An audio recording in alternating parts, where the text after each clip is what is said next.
Good afternoon and welcome to more M.M.E. I'm your host Blind Prime, and for today we're going to be looking at Studio Series 86 Snarl. Yep, the fourth member of the Dinobots team, and he comes complete with Grimlock sword. So if you like what you see here and you want to help me raise awareness for the blind, please hit the like button, hit subscribe, and share it with anybody you know.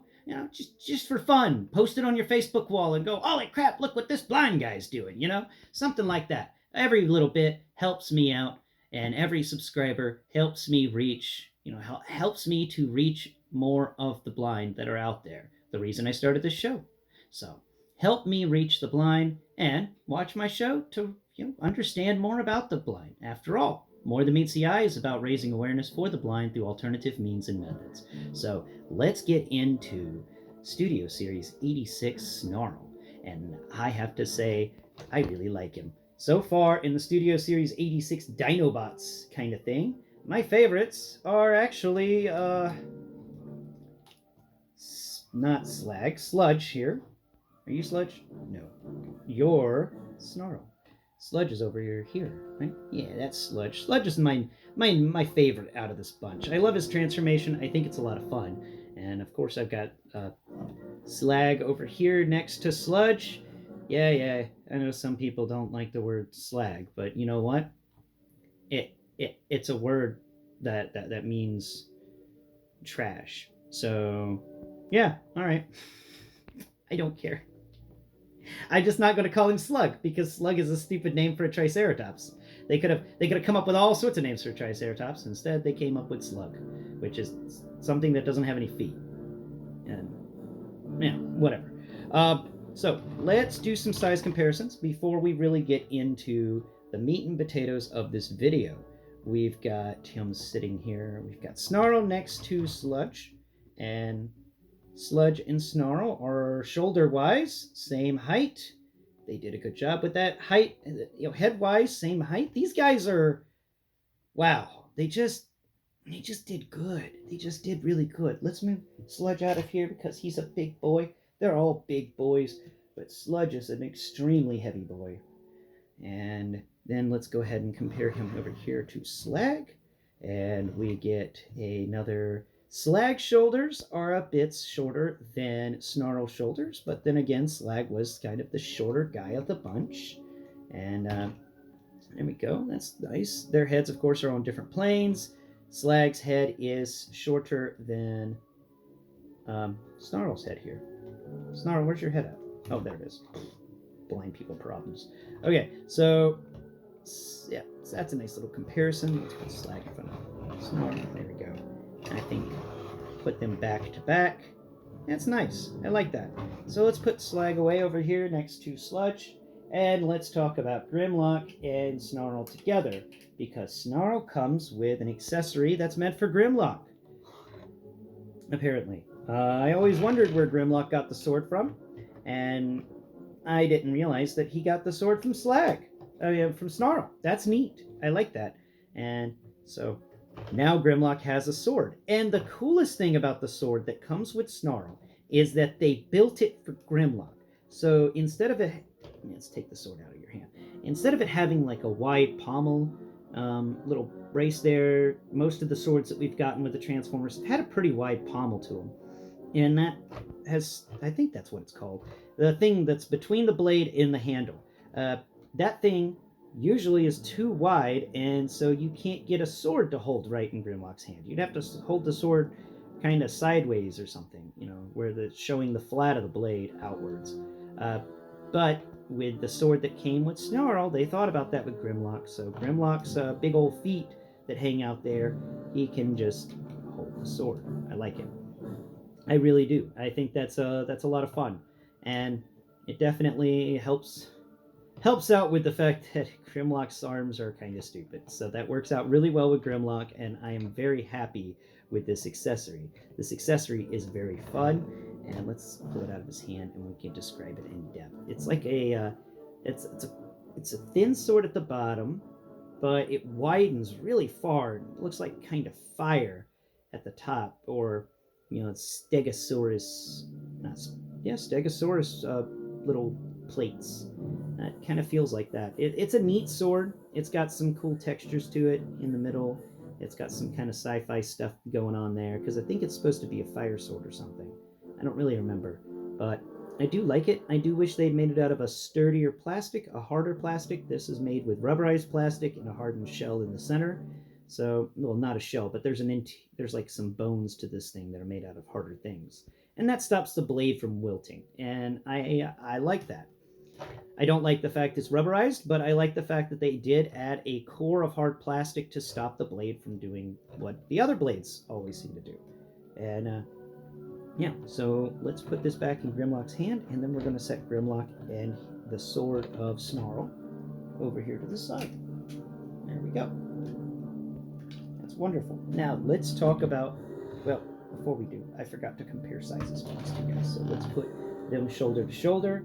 And Snarl is just slightly taller than Grimlock, but that made sense. In the show, if I recall, Snarl and Sludge always kind of stood in the background because they were the two bigger. Well, no, I'm not talking about Grimlock, I'm talking about Snarl. Now let's set Grimlock over here to the side, and let's really get into this Snarl. But yeah, Snarl and Sludge, if I recall from the show correctly, were the bigger of the Dinobots, and I appreciate the fact that they are the bigger of the Dinobots, and that they are the same height as each other. I imagine that something that isn't easy to do is to get something that transforms from one thing into another, but also you got to make sure the robot mode is perfect height with the other, but you also need to make sure that the dinosaur modes are in scale with one another. And I am happily surprised by this, and I really like it. This is, every time we get a Dinobot, it's slightly better than the last one, and they just keep improving. I love it, and I'm glad that they waited so long for Snarl, because I wanted Snarl to be as good as possible. I've always liked my Stegosaurus bots. I had that one from Beast Wars that I absolutely loved. I wish they would ever remake that guy. He was a lot of fun. And so let's talk about Snarl here, and let's discuss, I guess we'll talk articulation first, seeing as we already discussed accessory. That accessory, singular, that's it. So we've got a ratcheted shoulder, and it goes not 360, but it does do a decent job of like 280. I'd give it maybe 300 degrees. Yeah, I give it 300 degrees. 300 degrees of movement on that. It also can raise up a little more than 90 degrees, but not much more than 90 degrees. It has a kind of a double jointed elbow. It's a weird one because its bicep is kind of jointed up here, where its tricep has a connection with the upper arm that allows it to move even more. And I like that. I think this guy's got some great motion to him. Even though he doesn't have a double jointed elbow, he does get a second joint in there, and that allows for some fun things. There's no butterfly joints, sadly, but the hand does spin in place, and that's nice. The robot head can rotate left, it can rotate right. It's going to ball joint, so it can look down slightly, and it can look up slightly. That's pretty good. This come down here to the waist, and we get waist swivel. This thing will spin 360 degrees because it needs to for transformation. And then we have the hips, and the side to side is still a little loose. I don't know why they can never make these things really tight, but there's always one leg on these side to side joints that is loose. And life of me, I haven't figured out why they haven't made a ratchet out of this. Like, just do the side action into a ratchet, Hasbro, please. Please, I'm done with these loose hips. Now the forward action and the backward action are ratcheted, and that's nice. It's got a pretty good, decent spread forward. Wow, really good forward. And he's actually got good, does he have good balance? Yeah, he's got decent balance, so that's forward. And then it can actually kick all the way back. He can almost kick himself in the back of the head. And yeah, that's the waist. Now, at the thigh, you get a thigh swivel, so you can rotate each leg a bit. And then we come down here to the knee. It's a single jointed knee, but it's got a nice ratchet. And then finally, ankle tilt. Gotta love that ankle tilt. You may have to disconnect the ankles a bit. when you first get it, but the ankle tilt is nice on this guy. And that's it for his articulation. Now let's talk about his sculpt work. This dude's sculpt work is excellent. All right, I like the fact that he's got these, the Stegosaurus, whatever they're called, the Stegosaurus plates coming up either side of the leg here. I I do like that as like the middle armor for the leg. It's beautiful. Come over here on the side. We've got a nice clean side. It's got some depth to it because of how the transformation works. Excellent. Um, on the front, we've got a few robot textures, but mainly this is robotized Dino, if you remember from the show. So you're not going to feel scales or things like that. You're going to feel pieces of steel and welding, and that's what you get here. You get a lot of that. It's a robot pretending to be a dinosaur and not doing a good job of it. Beast Wars did better pretending to be animals than the Dinobots did. And over here on the other side, we've got the same stuff. Really nice. You move into the center of the legs where they like connect to each other, and you get the only hollowness going on here, which is a big triangle of hollowness right in the middle of the foot area.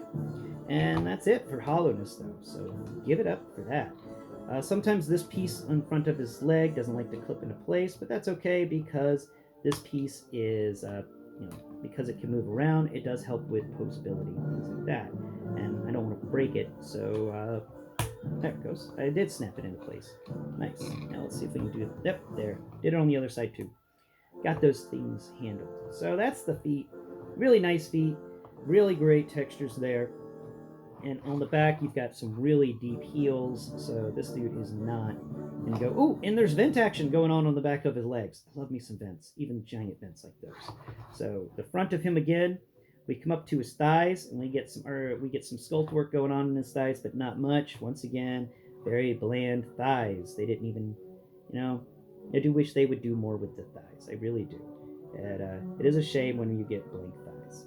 Now, coming up to, we got a decent crotch area there. It's got some sculpt work on it, but nothing except to just kind of, make it look prettier. Then we come up to his incredibly, incredibly tiny waist. Like, they make fun of Barbie for having a tiny waist. Oh, wait, maybe I should have done that. Ah, you know what? That makes sense. Let's just sink that down. There we go. That's a better waist, and it probably made him shorter. I didn't even think about that. You could raise him up or lower him down. So you can choose. You can make your decision. Is he a tall guy or is he a short guy? Now he's definitely shorter than Slack. But coming up from that area, we've got the his bulky chest. He's got a really cool chest, and there's that little flap here in the middle that used to be the seat for the Transformer, and the seat for the Micromaster guy, the dude who piloted this. You come over here on the sides, we've got more just large amounts of armor across the front of him. It's beautiful. On his back, we've got a very clean backpack with the sides of the tail coming out on either side to give him a really, really unique profile. And of course, Thagomizers. This is the only Transformer you will find with Thagomizers. And they're on the shoulders, so he can go ahead and do some Thagomizing action by just popping something with his shoulder blades. Just bam. And he does have shoulder blades, or at least shoulder knives, with these Thagomizers. I'm going to try and say Thagomizer a few more times during this video. I love the name, Thagomizer, and I love Gary Larson's comics, so I am a Gary Larson fan. We're coming up here to his head, and his head has got a really great sculpt. I like the fact, it's got the face shield. Most of the Dinobots had face shields, and a very, very nice nose there. His head is beautiful. It's big, it's burly, it's bulky, it's wonderful. Coming over here to the shoulders, and we've got these rounded shoulders. Very similar theme on the shoulders to all the other Dinobots. They've had very similar feeling shoulders. Kind of roundish, got some vent actions going on them, and a siege peg on the side, or siege portal on the side. So very similar to the other Dinobots on the shoulders. Coming down here to his arm, we've got an arm that it feels like a robot arm. It's also got bits of the foot, or the feet for the Stegosaurus mode, folded up under the underarm. And that was an interesting transformation. Took me a little bit to figure out. And I'll definitely be explaining that tomorrow on Blindformers. But otherwise, that's another part of the waffling. And since it's such a prevalent foot, I really wish they had filled that in a bit more. instead of letting us see so much waffling going on there. It is kind of a shame. But the hand feels cool. You know, it feels nice. These arms have some great textures of armor and, you know, dinosaur bits. But like I said, there's no textures like scales on this guy because it was a metal dinosaur he transforms into, so it had no scales. And finally, let's do a siege peg count, or a siege port count. We've got one on the shoulder, one on the forearm, or one on his arm right at the elbow, and then one in the hand, so 3 on each arm. And then in the front, none. On his back, 1 on the sides of his legs. Does he have any on the sides of his legs? Sometimes they get them, sometimes they do not. And he may not. Let's see. Not finding one. Not finding one at all. There's something that feels like a siege peg, but it is in a weird spot. So let's see. Is that a siege peg port? Nope, that is not a siege port. Okay, and there's no siege ports on the side of your legs. Negatory, negatory, nothing, nothing. Sometimes they hide amongst the molding, and I really love it when they do that. But today, we get no siege port. Sad face. Sad face. But decent all around. He's got great articulation. He's got heft to him. He's not a light bot. And, you know, he's got that fun little gimmick where you can make him taller or shorter. So he is a bit shorter than Snarl. And he's probably on the same level as Slag. So let's see. Is Grimlock now? Are you taller than him since I did that? Yeah, you're taller than him by just a smidge. By just a smidge. It's actually exact opposite now. Grimlock is just as tall, just taller than Snarl, the same amount of area that Snarl was just taller than Grimlock. And finally, let's get out Slag. Where you at, Slag? There you are. Easy to find Slag. His head is the most... Don't knock Grimlock over. There we go. Now let's put these guys next to each other. And look at that. Snarl is still slightly taller than Slag, but not by much. This has definitely evened them out and made Sludge, once again, the tallest Dinobot. I think that is it for today, ladies and gentlemen. Thank you so much for watching today's video, and I hope that that you enjoyed me playing around with this guy and learned something about him. I have to say that I don't have any problems with this robot mode. I think I'm gonna have to give it, yeah, I'm gonna have to give it a 10 out of 10. I like it. I like it a lot. I do. I really do. I do. So, yeah, this is a first in a long time. I'm giving this robot mode a 10 out of 10. I can't find anything wrong with it. The only things wrong with it that I can find are those 2 instances of hollowness, but I'm going to give that one too. I'm not going to take any points off for it because honestly, this guy just makes me happy. I have a Stegosaurus that turns into a robot. It makes me so happy, and so my 10 score may be biased.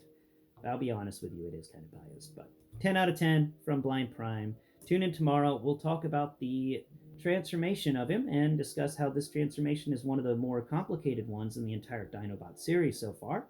And we will then on Thursday be talking about the Dino mode and comparing him to the other dinosaur modes and wishing Swoop would arrive. Maybe Swoop will fly in one day and save us all from having a non-complete Dinobot team.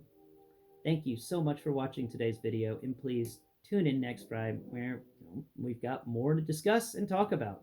I can't wait to hear from you in the comments below. Please leave your comments. What have you thought about the Dinobot series so far? Let me know. I personally find the Studio Series 86 line to be my favorite Transformers toy line next to alternators that I've ever collected. This is just the stuff that I want from Transformers, and it's nice. It's a good time to be a collector. It really is. Thanks so much for watching. Until next Prime, bye-bye for now.